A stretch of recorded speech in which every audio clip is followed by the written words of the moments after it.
The bamboo fishing rod, a traditional craft passed down by our ancestors, can now be sold for tens of thousands of yuan. Surprisingly, it is our neighboring country that has embraced and popularized this craft.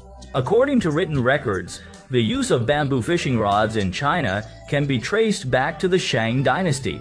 However, with the influence of various cultural invasions, this craft is at risk of being lost in China. It's Xu Leilei, a young man from Sichuan, born in the 1990s, dedicated 5 years to studying and reviving the 1,000-year-old tradition of bamboo fishing rods. The key to making a high-quality bamboo fishing rod lies in the selection of bamboo. Xu Leilei specifically chooses Jiangsu bamboo, which grows on Tiantai Mountain in Pengzhou City. This bamboo forest, located at an altitude of over 1,550 meters, is covered in snow all year round. The low temperature not only reduces the moisture content inside the bamboo, making the fibers denser, but also provides an ideal environment for making various handicrafts.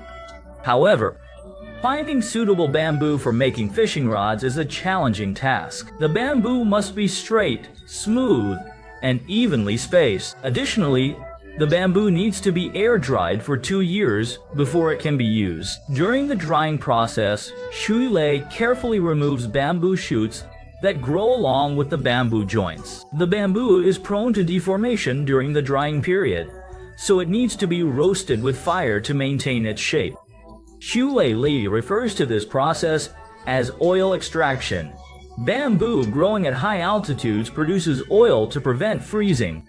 By heating the bamboo, the oil is released, making it easier to soften the bamboo and straighten any deformed parts. The next step is to connect the bamboo sections, a process known as yuku. Excess bamboo skin is scraped off, leaving the fibers exposed.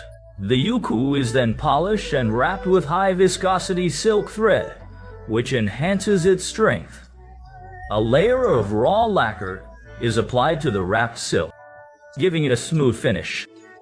The joints of the fishing rod require careful drilling to ensure a perfect fit.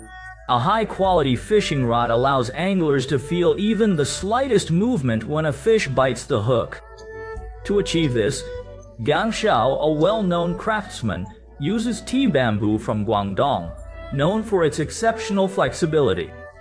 The handle of the fishing rod is made of high-quality pine wood and wrapped with silk thread, giving it an elegant appearance. The yuku part is coated with black lacquer, and the exposed fibers are also decorated with black lacquer. Finally, a luminescent material from the deep sea is used for the grip, adding a touch of uniqueness to the fishing rod. So, is it worth spending tens of thousands of yuan to own such a bamboo fishing rod?